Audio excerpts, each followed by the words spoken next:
You can take actions on the combinations that either passed or failed. And in this case, we have selected for pass. You can set weights for your opponents to say how likely is it that your opponent holds combinations that are in the past results of your filters. You can give the combinations a name, a group name. And so every combination can fall into a specific group. So we might want to call this top 20. And then we'll click set group name. And then just to confirm, we'll get rid of this column and add the one called group name. You can see that it's top 20. Now if I add in the combinations that weren't in the top 20, the failed ones, you can see that they have a group name of none. And by default, every combination is at least in a group name of none. A combination can only be in one group at a time.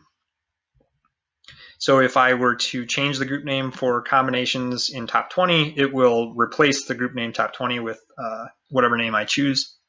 Tag is similar, except that you can make tags and search on them up here as a filter by any portion of the tag name. So it doesn't have to be a specific group like group name does. It can be, I could call them top 20, and then I could go ahead and add to that for ones that had hearts in it, and I could say top 20 with a heart. And then when I search using a filter, I can put the keyword heart in there, and it will find any combination where the tag had heart as part of the tag. You can also see the list of tag names if you want to search for a specific tag name, but you can search for any part of a tag name.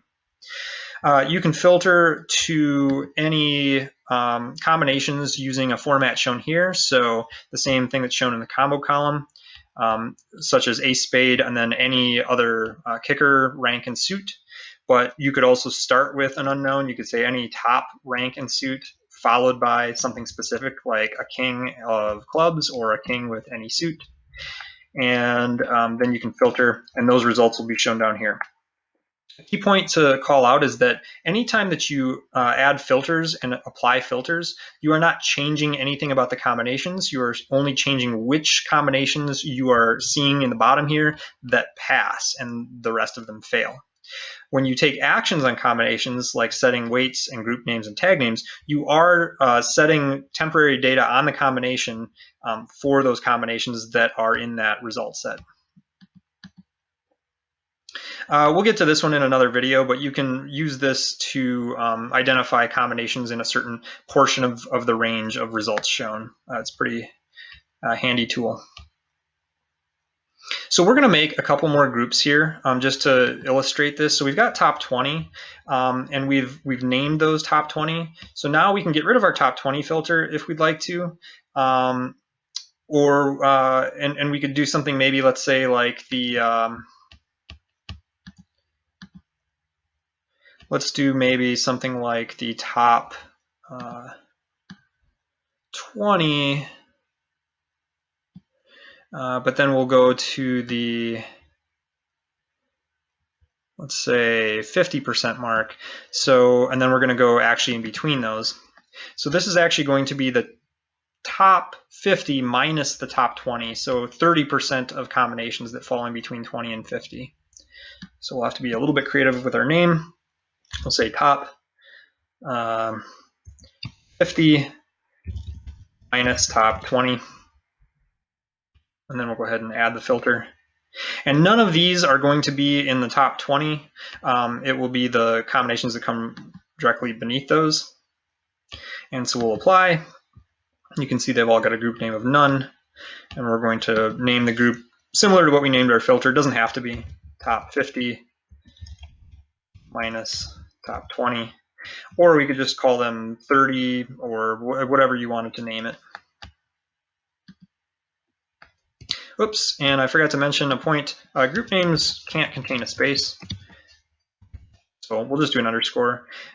Technical reasons for that, but go ahead and just add underscores.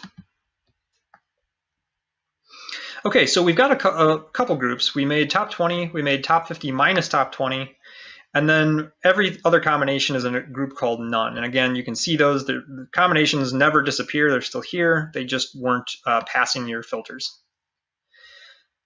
So that brings us to the end of this list section. And now we're going to take a look at some of these other view types. One of them is the groups section, and we're going to jump to that real quick so that you can see the work that we just did with groups. So here's our groups that we made: top 20, top 50 minus top 20, and then every other combination, none. And you can see information about those groups, such as how many combinations were in each group. You can see that player 2, for example, has 100% of top 20 in their range, 100% of top 50 minus top 20 in their range, etc. And the percentages, as you go down, should add. If you add them up, they should add to 100%. We didn't change any weights for combinations, so same thing there. They'll all add to 100% for that player. And if you do have more players, they'll show up here like player 2 does. There will be another column for player 3. You can see a breakdown of how many pairs, 2-pair, 3 of a kind, straight, flush, full house, quads, straight flush are in each of the groups. So we're pre-flop right now, which means that we've all just got high cards and pair hands, and there's nothing else possible right now. You can see if the game were to end right at this moment, how strong the hero's hand, Queen Jack offsuit, is compared to the possible combos in your opponent's range. And so we would lose to their top 20% because ours is lower than top 20%. Ours beats some of their combos in their next 30%, and then we win everything that's lower than that. And you can view the average strength of hands within a group. And then this brings us to the end of the group section. The other one that you probably have some familiarity with is what this site calls the collider, and a little picture of an atom here. The idea is that this is an equity tool to compute equity, and you pick which street. So in this case, street 4 in a game of Hold'em is the river, the final street. Street 1 is the street that you're on. The lowest number here is always the street that you're on, in this case pre-flop. We're going to go to the river. We're going to do, let's say, 10 attempts and click new. So what that does is it runs 10 hands of Hold'em all the way through the river. It takes the cards that player 1 has and the cards that player 2 has. Now player 2 has a range of cards, so each attempt will take different cards out of their range. So if I scroll here, you can see that the cards that that player holds are different, while the cards that the hero holds remain the same. And then it applies board cards, and these are simulating randomly dealt board cards all the way to the river.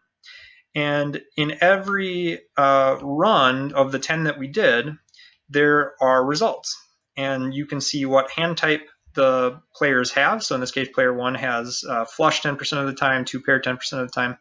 Player 2 had full house 10% of the time, and so on. And then if 10 wasn't enough, you can click this add button and add any number of additional results to that, and just keep clicking add until these equity numbers stop changing very often, and then you've arrived at roughly the equity of the hand. Now the nice thing about this tool is that you can do this for any game in horse. And you can see those numbers are slowing down. They're not changing quite as much anymore. We're pretty close to 50-50. So Queen Jack offsuit compared to 100% of poker hands in your opponent's possible range is about 51, 52% maybe. And then lastly, the scales view. And you pick the player that you want to view it against. In this case, we'll do player 2, the current street, and hover over it, and you can see lots of information on the right side about your opponent's hand, your hand, how they compare, who wins, just about as much information as you could want. And then you can see where the hero hand ranks on this current street in comparison to your opponent's range. So Queen Jack offsuit is about a 65% favorite over a random 100% range for your opponent. Down here you can see a breakdown of draws: flush draw, straight draw, exclamation means only, so this would be a flush draw with straight draw potential. This would be just a flush draw, and so on. And then clicking this future button, you can see what would happen on the next street on average, 2 streets. And you can see that Queen Jack offsuit gets a little bit weaker as you keep dealing cards as compared to your opponent's 100% range. And that just means that Queen Jack offsuit was slightly better than average to begin with, but it doesn't have a lot of drawing potential, just straight draws, not a lot of like strong flush draws, etc. Okay, that brings us to about the end of this overview of the site. I hope you like it. Remember that if you subscribe to this channel, we do videos that are also application of using this tool for real poker scenarios in every game of horse. We also will have videos that are explaining some things about the theory of poker for these games and how it works, what some of the terminology means, like what is high strength, what is win strength, that type of thing. So make sure to subscribe and come back and watch the rest of the videos. All right, hope you enjoyed it. Thanks.